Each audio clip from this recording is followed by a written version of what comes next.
On repart sur un grand classique de la petite Italie avec San Gennaro. Déjà la première chose qui frappe c'est l'odeur.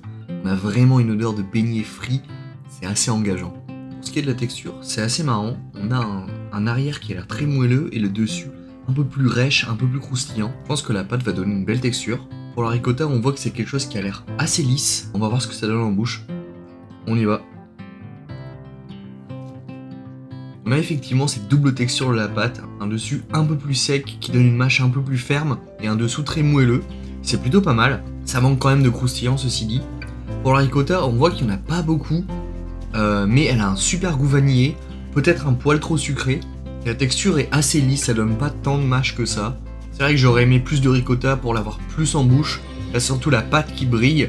Ça tombe bien, elle est bonne, et c'est vrai que c'est peut-être un peu déséquilibré là-dessus. Ça ressemble finalement à un petit gâteau qui se mange assez bien. La ricotta est bonne, bien vanillée, un poil sucré, et la pâte est bonne aussi, même si ça manque peut-être d'un petit croustillant. Ça va être un 7 sur 10 pour San Gennaro.